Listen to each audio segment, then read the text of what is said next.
Dünyadagi nopozliq ommaviy tashkilotlardan biri bo'lgan Bosh shtabi Nyu-Yorkga joylashgan kishilik huquqni kuzatish tashkiloti 10 fevral bayonot e'lon qilib, Uyg'urlarning vaziyatini yaqindan kuzatib kelayotgan kishilik huquqni kuzatish tashkiloti Angliya va Yevropa ittifoqini yaqinda Angliya va boshqa Yevropa davlatlarini ziyorat qilmoqchi bo'lgan atalmish Şinjan Uyg'ur avtonom rayonining raisi Qo'rchoq amaldor Erkin Tunyozni tekshirish va jazolashga chaqirgan. Ma'lum bo'lishicha, Erkin Tunyaz yaqinqi kunlarda Angliyada ziyoratda bo'lib, Angliya hukumat amaldorlari bilan suhbat o'tkazdi ekan. Orqadan Yevropa ittifoqi davlatlarini ziyorat qilib, 21 fevral Bryusselda Yevropa ittifoqi amaldorlari bilan ko'rishdi ekan. Siyosiy yo'ngilsining 9 fevraldagi obzorida aytilishicha, Erkin Tunyaz 19 fevraldan 21 fevralgacha Belgiya poytaxti Bryussel shahriga berib, Yevropa ittifoqining bir qism a'zolari bilan suhbatlashishga o'rinlashtirilgan ekan. Xitoyning Yevropa ittifoqi avatgan bosh elchisi Yevropa ittifoqi a'zo 27 davlat vakilining Erkin Tunyaz bilan ko'rishishini umid qilganligini bildirgan. Angliyada chiqargan muhofizatchi gazetining 8 fevraldagi obzor maqolasida ko'rsatilishicha, Angliya parlamenti 2021-yili Uyg'urlar duch kelayotgan muomalaning qirg'inchilik ekanligi haqida qaror olgan. Ammo Tashqi ishlar vazirati izchil buni rad qilib kelgan hamda Xitoy bilan suhbatlashishni zarur deb qaraydiganligini, qirg'inchilik haqida faqat muvofiq sud mahkamasida qaror ola oladiganligini ta'kidlagan.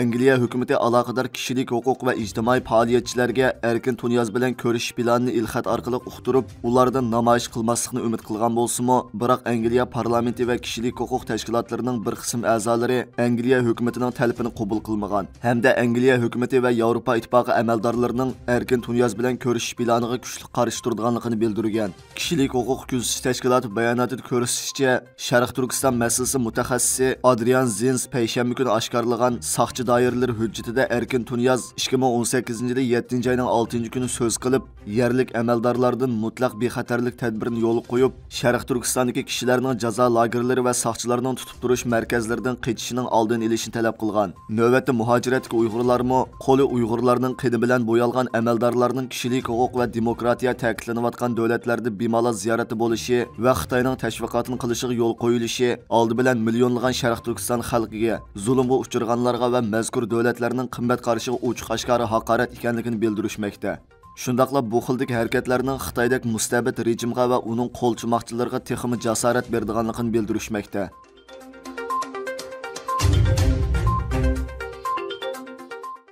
Dünya kanchilik sohasining diqqatini qo'zg'ab kelgan Sharq Turkistonning Xotan viloyatidagi Oqsaychin Qo'g'ishun Senik konidagi charlash va qidirish elib berish huquqini yaqinda Xitoyning Sharq Turkistondagi bir kanchilik shirkati o'tkazib olgan ekan. Atalmish Şinjan Uyg'ur avtonom rayonlik doiralar o'tgan yili Xotan viloyatining Hindiston bilan bo'lgan talash tortishidagi chegara rayoniga joylashgan Oqsaychin Qo'g'ishun Senik konida charlash va qidirib tekshirish elib berish huquqining setishga chiqarilganligini e'lon qilgan. Xitoy taratqullarining 10 yanvar e'lon qilishicha, atalmish Şinjan Uyg'ur avtonom rayonlik ommaviy boylik savdo tori yaqinda bu konning charlash va qidirib tekshirish elib berish huquqi Şinjan konchilik mablag' guruhi cheklik mas'uliyat shirkatiga setilganligi. Bu shirkatning 25 milliard xalq yuan baho berib, konni eng yuqori bahoda setib olganligini bildirgan. Bu shirkat mazkur konni g'arb davlatlari ta'minlash manbasini ko'p xillashtirib, polislikon, seriq to'pa va boshqa qimmatli rudalarda Xitoyga beqinib qilish ahvoliga qanday xotim berishni jiddiy o'ylashayotgan bir vaqt setib olgan. G'arb davlatlarini bearam qilgani Sharq Turkistondagi bu xil qimmat baholiq ruda materiallarining dastlabki ishlab chiqarish bosqichining Uyg'ur majburiy emgaki bilan zich bog'lanishlik bo'lgan. Angliyadagi Sheffield Hallam universitetining bir tadqiqot markazi yaqinda e'lon qilgan bir dokladida xalqaroliq avtomobil shirkatlarini zapchas bilan ta'minlovchi Xitoy shirkatlarining Uyg'ur majburiy emgaki bog'lanishlik ekanligi, Uyg'ur majburiy emgaki ishlab chiqarishning dastlabki bosqichiga markazlashganligini bildirgan. Şinjan gazetining xabar qilishicha, Xitoy doiralar 7 fevral kuni Oqsaychin Qo'g'ishun Senik konini Şinjan kanchilik mablag' guruhi cheklik mas'uliyat shirkatiga setish qarorini rasmiy e'lon qilgan. 2011-yili atalmish Şinjan geologiya kanchilik idorasining 8-geologiya atriti tarafidan bayqalgan bu konning umumiy ko'lami 292 kvadrat kilometrdan ko'proq bo'lib, 80 million tonna ruda zapasi bo'lgan bu konning keng ko'lamlik ichilishining atrofdagi muhit va kishilarning sog'lomligiga bo'lgan ta'siri andish qo'zg'amoqda ekan.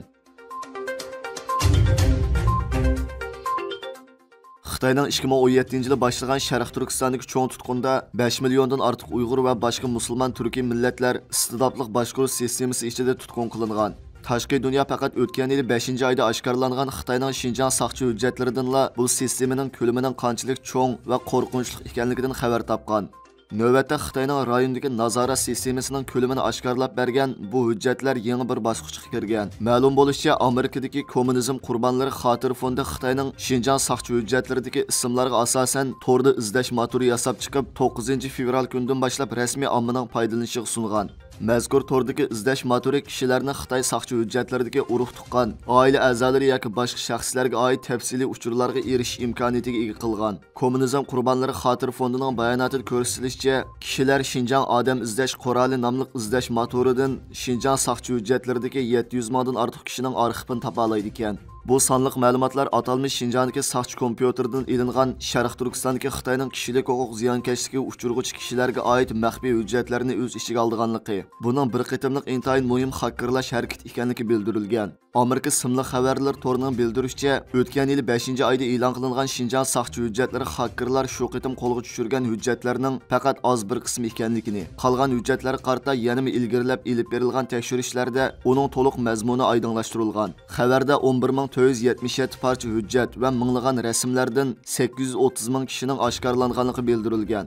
Kommunizm qurbonlari xotir fondining bildirishicha, Xinjiang odam izlash quroli nomli to'rda odam izlash motorini mazkur organning oliy darajalik tadqiqotchisi Adrian Zenz va uning xizmat guruhi necha oy vaqt sarf qilib yasab chiqqan ekan.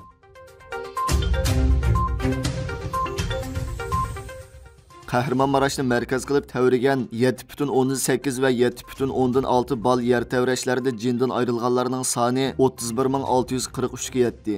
Tabiiy ofat va jiddiy ishlarga taqobil turish idorasi bayonot e'lon qilib, 10 viloyatga ta'sir qilgan yer tevrashda jindan ayrilganlar sonining 31,643 ga yetganligini, yaralanganlar sonining 80,278 ga yetganligini bildirgan. Bu jarayonda muavin Cumhur raisi Fuat Oktay afat rayonlarida 34,717 izlash qutqizish xodimining butun kuchi bilan qutqizish xizmatlarida bo'layotganligini bildirgan. Tashqi ishlar ministrligi nurg'un davlatdan kelgan taxminan 10,000 izlash qutqizish xodimining afat rayonlaridagi qutqizish xizmatlariga yordam qilganligini bildirdi. Birleşken Devletler Teşkilatı 12 fevral Xitoy va Rossiyaning besim bilan chegara ig'iz taqalganlikdan Suriyaning urush ma'lumotchiligi rayoniga kerakli yordamga erishalmaganligini ayiblagan. Suriyaning g'arbiy shimoliy rayoni yer tevrashning zarbisiga eng og'ir uchirgan bo'lib, ko'p yillik ichki urush sababli insonparvarlik yordamiga to'sqinlik uchirmoqda.